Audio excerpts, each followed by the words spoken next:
ರಾಜ್ಯದ ಮುಖ್ಯಮಂತ್ರಿ ಸಿದ್ದರಾಮಯ್ಯ ವಿರುದ್ಧ ಅಪಪ್ರಚಾರದ ಹಿನ್ನೆಲೆ ಫೇಸ್ಬುಕ್ ಮತ್ತು ಇನ್ಸ್ಟಾಗ್ರಾಮ್ ವಿರುದ್ಧ ಎಫ್ಐಆರ್ ದಾಖಲಾಗಿದೆ. ಎಫ್ಐಆರ್ ದಾಖಲಾದ ಬೆನ್ನಲ್ಲೇ 2 ಖಾತೆಗಳು ಡಿಲೀಟ್. ಒಂದು ರಾಜ್ಯದ ಮುಖ್ಯಮಂತ್ರಿಯ ವಿರುದ್ಧ ಅಪಪ್ರಚಾರ ಮಾಡುವಂತಹ 2 ಫೇಸ್ಬುಕ್ ಅಥವಾ ಇನ್ಸ್ಟಾಗ್ರಾಮ್ ವಿರುದ್ಧ ಎಫ್ಐಆರ್ ದಾಖಲಾಗಿರೋದು. ಎಫ್ಐಆರ್ ದಾಖಲಾದ ಬೆನ್ನಲ್ಲೇ 2 ಖಾತೆಗಳು ಕೂಡ ಈಗ ಡಿಲೀಟ್ ಆಗಿದೆ. ಕ್ರಿಮಿ ಕೀಟ ಅನ್ನೋ ಹೆಸರಿನಲ್ಲಿದ್ದ ಫೇಸ್ಬುಕ್ ಮತ್ತು ಇನ್ಸ್ಟಾಗ್ರಾಮ್ ಖಾತೆ.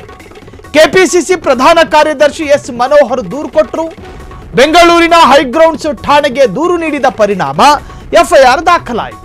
ದಾಖಲಾದ ಬೆನ್ನಲ್ಲೇ ಕ್ರಿಮಿ ಕೀಟ ಹೆಸರಿನ ಸೋಷಿಯಲ್ ಮೀಡಿಯಾ ಅಕೌಂಟ್ ವಿರುದ್ಧ ಎಫ್ಐಆರ್ ದಾಖಲಾಗಿದೆ. ಬಿಎನ್ಎಸ್ ಕಲಂ 192 ಅಡಿಯಲ್ಲಿ ದಂಗೆಗೆ ಪ್ರಚೋದನೆ ನೀಡಿದ ಕಲಂ ಅದು. ಸೆಕ್ಷನ್ ಬಿಎನ್ಎಸ್ ಕಲಂ 353 ಅದರ ಅಡಿಯಲ್ಲಿ ಸಾರ್ವಜನಿಕ ಅಪಪ್ರಚಾರದ ಅಡಿ ಎಫ್ಐಆರ್ ದಾಖಲಾಗಿತ್ತು. ಎಫ್ಐಆರ್ ದಾಖಲಾದ ಬೆನ್ನಲ್ಲೇ 2 ಅಕೌಂಟ್ಗಳು ಕೂಡ ಈಗ ನಿಷ್ಕ್ರಿಯ ಅಥವಾ ಡಿಲೀಟ್ ಆಗಿದೆ. ಮುಖ್ಯಮಂತ್ರಿ ಸಿದ್ದರಾಮಯ್ಯರ ವಿರುದ್ಧ ಅಪಪ್ರಚಾರ. ಕ್ರಿಮಿಕೀಟ ಹೆಸರೇ ಹೇಳ್ತಾ ಇತ್ತು ಅವರ ಉದ್ದೇಶ. ಕ್ರಿಮಿಕೀಟ ಹೆಸರಿನ 2 ಖಾತೆಗಳನ್ನು ಓಪನ್ ಮಾಡಿಕೊಂಡು ಆಡಳಿತಾರೂಢ ಕಾಂಗ್ರೆಸ್ ಪಕ್ಷದ ವಿರುದ್ಧ ಜೊತೆಗೆ ಸಿಎಂ ಸಿದ್ದರಾಮಯ್ಯರ ಘನತೆಗೆ ಧಕ್ಕೆ ತರುವ ರೀತಿಯ ಒಂದಷ್ಟು ಅಪಪ್ರಚಾರಗಳನ್ನು ಮಾಡುವಂತಹದ್ದು, ಊಹಾಪೋಹ ಸುದ್ದಿಗಳನ್ನು ಹರಡುವಂತಹದ್ದು, ಸಿದ್ದರಾಮಯ್ಯರ ಘನತೆಗೆ ಧಕ್ಕೆ ತರಬಲ್ಲ ಮತ್ತು ಕಾಂಗ್ರೆಸ್ ಪಕ್ಷದ ಆಧಾರ ರಹಿತವಾದ ಒಂದಷ್ಟು ವಿಚಾರಗಳನ್ನು ಹರಿಯಬಿಡೋದು.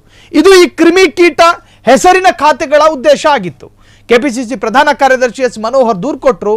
ಬೆಂಗಳೂರಿನ ಹೈಗ್ರೌಂಡ್ಸ್ ಠಾಣೆಗೆ ದೂರನ್ನು ಕೊಟ್ಟ ಹಿನ್ನೆಲೆಯಲ್ಲಿ ಕ್ರಿಮಿಕೀಟ ಹೆಸರಿನ ಸೋಷಿಯಲ್ ಮೀಡಿಯಾ ಅಕೌಂಟ್ ವಿರುದ್ಧ, ಇದು ವ್ಯಕ್ತಿಯ ವಿರುದ್ಧ ಅಲ್ಲ, ವ್ಯಕ್ತಿತ್ವದ ವಿರುದ್ಧ ಅಲ್ಲ, 2 ಫೇಸ್ಬುಕ್ ಸೋಷಿಯಲ್ ಮೀಡಿಯಾದ ಖಾತೆಯ ವಿರುದ್ಧ ಎಫ್ಐಆರ್ ದಾಖಲಾಗಿತ್ತು.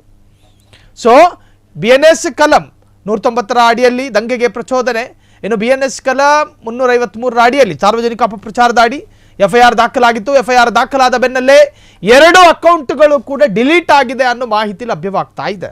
ಕ್ಷಣ ಕ್ಷಣದ ಸುದ್ದಿಗಳಿಗಾಗಿ ಫ್ರೀಡಂ ಟಿವಿ ಸಬ್ಸ್ಕ್ರೈಬ್ ಮಾಡಿ, ಲೈಕ್ ಮಾಡಿ ಹಾಗೂ ಫಾಲೋ ಮಾಡಿ. ಹೊಸ ಸುದ್ದಿಗಳ ನೋಟಿಫಿಕೇಶನ್ಗಾಗಿ ಬೆಲ್ ಐಕಾನ್ ಮೇಲೆ ಕ್ಲಿಕ್ ಮಾಡಿ.